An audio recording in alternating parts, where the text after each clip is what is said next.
Ada yang bilang, Habib, tapi ini penelitian ilmiah. Iya, ilmiah dari mana? Lu belajar di kandang kebo.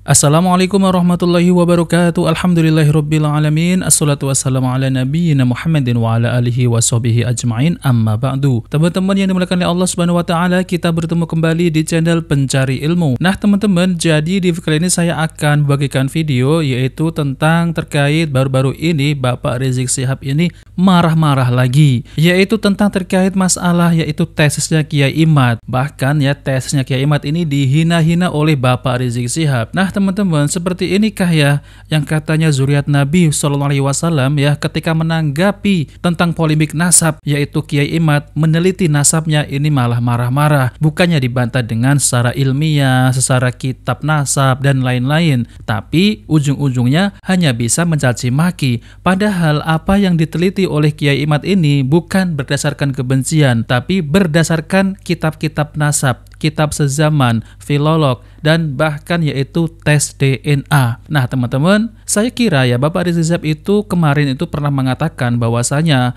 kalau orang-orang yang mengaku mengklaim cucu Nabi ya mengklaim yaitu zuriat Nabi, maka verifikasi yaitu dengan tes DNA. Nah, tapi sekarang ini ya tentang terkait masalah tes DNA, malah sekarang Bapak Rizik Syihab tidak mau tes DNA. Nah, oke teman-teman, kita langsung saja mari kita simak videonya. Tapi ini penelitian ilmiah. Iya, ilmiah dari mana? Lu belajar di kandang kebo. Kalau penelitian ilmiah itu, saudara, kitab dijajarin banyak. Kitab-kitab itu diteliti, jamul maklumat. Setelah itu dianalisa, itu kitab yang banyak tadi, saudara. Baru untuk mengambil kesimpulan. Itu penelitian ilmiah. Ini kitabnya cuma satu, udah gitu diragukan lagi keasliannya. Iya, udah gitu ngakunya ilmiah, jidat lo ilmiah. Ini kitabnya cuma satu, udah gitu diragukan lagi keasliannya. Iya, udah gitu ngakunya ilmiah, jidat lo ilmiah. Masya Allah, insya Allah kapan-kapan nanti Habib Hanif sudah menjawab dengan sangat bagus, argumentatif, saudara. Insya Allah kalau nanti saya ada waktu, kalau ada waktu. Bukan ngadepin begal kan buang-buang waktu. Nah, teman-teman yang bagian Allah Subhanahu wa taala, jadi itulah ya ucapan yang dinilai adalah kesombongan ya, yaitu Bapak Rizik Syihab. Jadi kalau kita lihat ya teman-teman ya, kualitas ya dari Bapak Rizik Syihab ketika ada yang membatalkan nasab Ba'alawi, kenapa Bapak Rizik Syihab ini ya tidak menjawab dengan sejuk ya, menjawab dengan ilmu. Ini malah menjawab di depan jamaahnya itu ya dengan kesombongan ya, dengan menghina yaitu tesisnya Kiai Imad. Seharusnya ya teman-teman ya, kalau sebagai yang dijuluki imam besar, ketika menjawab isu yaitu nasab Ba'alawi ini terputus, ya udah ya jawab. Kalaupun tidak mampu menjawab ya, yaitu tes DNA. Kenapa ya mereka ini tidak mau melakukan tes DNA? Ya, kemungkinan mereka ini sudah mengetahui hasilnya, tapi tidak mau tes DNA. Padahal umat ini sedang menunggu-nunggu ya, yaitu jadi umat ini sedang menunggu ya, yang katanya ya Bapak Rizik Syihab ini adalah keturunan Nabi SAW ya, seharusnya ya berani untuk tes DNA, tapi sampai sekarang Bapak Rizik Syihab ini tidak mampu untuk melakukan tes DNA ya, karena takut ya teman-teman ya, karena hologamnya itu adalah G ya teman-teman ya, bukan J1. Kalau J1 adalah yaitu DNA Arab, keturunan Rasulullah SAW. Apalagi yang tentang terkait ya katanya Hanif Al-Atos ini ya membuat suatu kitab untuk membantah tesisnya Kiai Imad. Namun itu sudah dibantah ya teman-teman ya, itu banyak ya, yaitu apa namanya itu pemalsuan tentang terkait masalah nasab Ba'alawi juga di situ ditulis. Nah, oke teman-teman, jadi ini ada penjelasan dari Kiai Haji Nur Ihya. Jadi beliau ini menjawab kesombongan yang diucapkan oleh Bapak Rizik Syihab. Oke teman-teman, kita langsung saja mari kita simak video lengkapnya. Kesempatan yang penuh dengan kebahagiaan kali ini kita akan berbicara tentang kitab nasab yang kami miliki, yang kami jadikan sebagai data referensi dalam menyampaikan tema tentang permasalahan nasab akhir-akhir ini. Ada tuduhan dari Kang Mas Muhammad Rizik Syihab yang menuduh kami katanya hanya dengan modal satu kitab Asy-Syajarah Al-Mubarakah yang diragukan saja sudah berani cuap-cuap ngomong masalah nasab. Lah ini saya buktikan semua. Saya punya 23 macam kitab dalam 25 jilid. Mulai dari abad 3 Hijriah sampai abad 14 Hijriah. Selama ini yang disampaikan oleh adik saya Kiai Haji Maduddin Utsman masih berbentuk tulisan. Beliau malah lebih banyak kitabnya daripada saya. Jadi jika saya diadu dengan Kiai Haji Madudin Usman, jelas saya kalah. Sebelum bertanding itu saya sudah kalah, karena beliau adalah orang yang alama. Saya ini masih jauh dari kata-kata alim saja nggak bisa, belum bisa saya. Saya ini masih rendah, belum sampai alama. Cuma saya ikut terpanggil dalam rangka dakwah, mumpung saya masih hidup. Jika saya memiliki referensi data, kitab yang saya ketahui tidak saya sampaikan kepada ummah, maka tanggung jawab saya di hadapan Allah, Sang Pencipta, akan lebih berat nantinya. Para pemirsa dan pendengar sekalian, jadi apa yang disampaikan oleh Kang Mas Muhammad Rizik Syihab itu salah. Saya mempunyai 22 kitab dengan 25 jilid. Ada yang 3 jilid, ada yang 2 jilid, ada yang cuma 1 jilid. Dan masih ada 7 lagi kitab. Ini khusus kitab tentang nasab loh ya. Beda dengan kitab-kitab lain, kitab fikih, ya, kitab sejarah yang lain, kitab-kitab tasawuf, ya, kitab-kitab tentang tauhid, ya, atau gabungan antara akidah dan akhlak atau tasawuf. Ya. Enggak. Ini kitab khusus tentang nasab. Jangan menuduh, wah itu terbitan Syiah. Maaf. 80% kitab nasab itu milik Syiah. Karena yang wuri-wuri, dzurriyyah Nabi itu dari kalangan mereka. Sunni hanya 20%. Dan kitab Syiah yang berhubungan dengan silsilah, ya, yang dikarang oleh nasabah, pakar nasab itu sifatnya netral. Tidak ada kepentingan yang bertujuan untuk merusak akidah. Tidak. Hanya sekedar furu'iyah. Syariah. Para pemirsa dan pendengar sekalian rahimakumullah. Di Indonesia ini semuanya sudah pada cerdas semua. Yang kitab abad 10, 11, 12 ini dapat kita jumpai melalui PDF. Saya jujur, sebagian dari kitab-kitab saya ini saya dapatkan dari PDF teman saya yang ada di Timur Tengah. Jadi ada yang berupa cetakan asli dan ada yang berupa PDF dan semuanya dijamin keasliannya. Oleh sebab itu belajarlah kita tanpa henti, karena ilmu ini terus berkembang dinamis. Khususnya kawan-kawan dari pesantren ataupun alumni lulusan pesantren-pesantren yang belum pernah mengenal kitab-kitab ini, belum pernah melihat kitab-kitab ini, sebenarnya mempelajari kitab nasab itu mudah. Tidak sesulit belajar kitab fikih dan kitab tasawuf, ataupun belajar falakiyah, ilmu perbintangan. Bahkan lebih sulit belajar ilmu hikmah, yang ada rumus-rumusnya itu, cara membuat azimah, ya. Cara mempelajari waktu yang tepat untuk membuat azimah, untuk dzikir, untuk uzlah, dan lain-lain. Itu malah justru lebih sulit kitab-kitab hikmah. Kalau kitab nasab ini sebenarnya sudah paten. Hanya sekedar namanya diulang-ulang. Jadi nama Muhammad, nama Ali, nama Abu Bakar, nama Umar, nama Utsman itu bola balik Ali, Alawi, bin Alawi, bin Fakir. Itu bola balik, ya sama namanya orang Arab itu. Yang paling sulit lah namanya orang Nusantara ini yang paling sulit. Karena wajahnya orang Nusantara ini juga sulit, nggak ada yang sama. Kalau wajahnya orang Arab, orang Eropa, orang Rusia, orang Afrika itu mirip-mirip.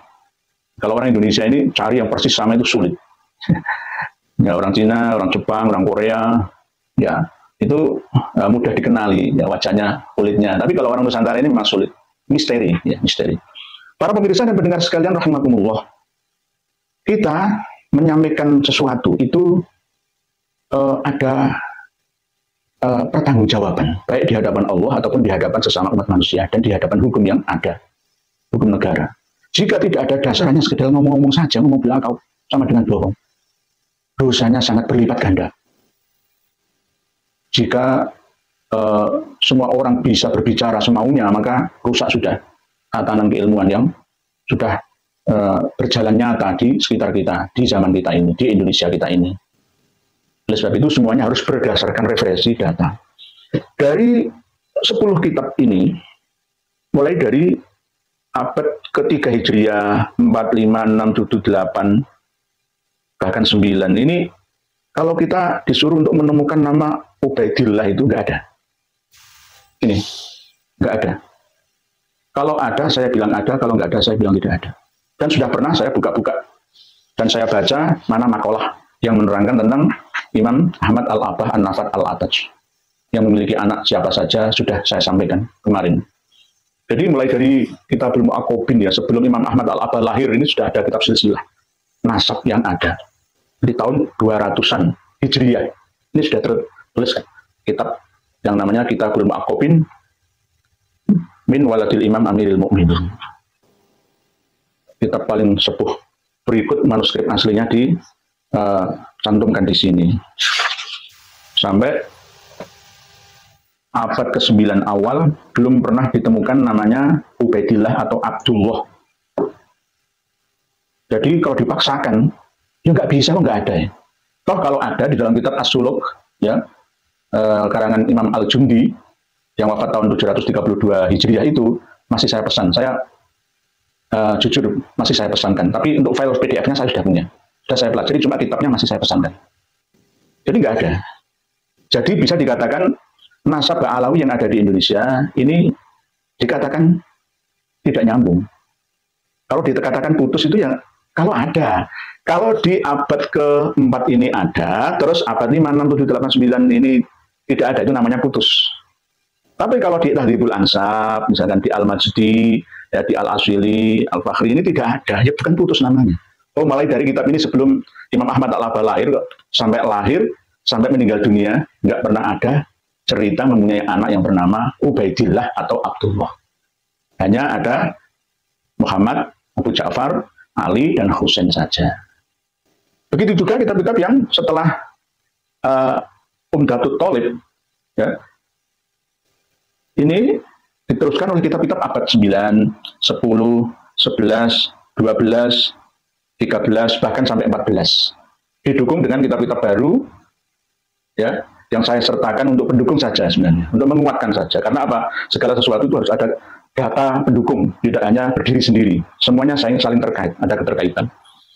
Selama ini yang dipakai hujjah oleh Rabithah Alawiyah adalah Abnaul Imam ini dan Baharul Ansab. Bahwa Abnaul Imam ini bukan kitab asli. Kitab aslinya Ibnu Tobatuba, Abdul Mu'ammar Ibnu Tobatuba itu tidak ada kata Abdullah atau Ubaidillah. Ditambah-tambah sendiri oleh pentahqiqnya yang menyalin, ya, dan mengeditnya, yaitu diedit oleh Ibnu Sodaqoh Al-Halabi yang terkenal dengan Imam Al-Warraq pada abad 12 Hijriah. Nah, teman-teman yang dimuliakan Allah SWT, jadi itulah ya penjelasan jawaban kesombongan Bapak Rizik Syihab oleh Kiai Nur Ihya. Jadi apa yang dikatakan oleh Bapak Rizik Syihab itu hanya ingin menggembosi yaitu Kiai Imad Al-Bantani ya. Bahwasanya penjelasan Kiai Imad ini memang sangat ilmiah. Tapi ya bagi Bapak Rizik Syihab ini katanya tidak ilmiah, hanya satu kitab. Nah, setelah yaitu Kiai Nur Ihya ini ya menjelaskan ternyata itu banyak kitab, termasuk ada 20 kitab nasab. Dan ternyata ya nama Ubaidillah itu tidak ada tertulis dari abad yaitu ke-4 sampai abad ke-8. Nah, maka dari itu ya teman-teman, jadi nama Ubaidillah ini kalau tidak tertulis dalam kitab abad ke-4 sampai ke-8 ya itu disebut adalah tidak bersambung alias terputus. Nah, ini kurang bukti apa lagi ya teman-teman ya tentang terkait masalah nasab Bapak Rizik Syihab itu yang katanya bersambung kepada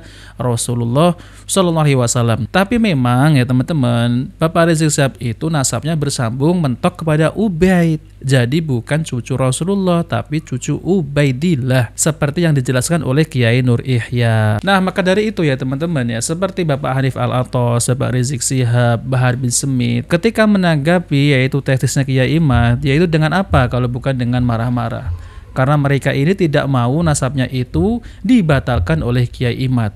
Nah, dengan adanya tesisnya Kiai Imad, mereka ini semakin stres karena belum mampu untuk membantah yaitu tesisnya Kiai Imad Al-Bantani. Jadi kita sebagai kaum muslimin ya, sebagai penuntut ilmu, sebagai pendengar ya, coba kita lihat teman-teman ya, sepak terjangnya yaitu Habib-Habib Alawi ketika mereka ini berceramah. Apakah ya yang bisa kita ambil ilmu dari mereka? Ya, mereka ini kalau berceramah itu tidak jauh-jauh dari apa teman-teman?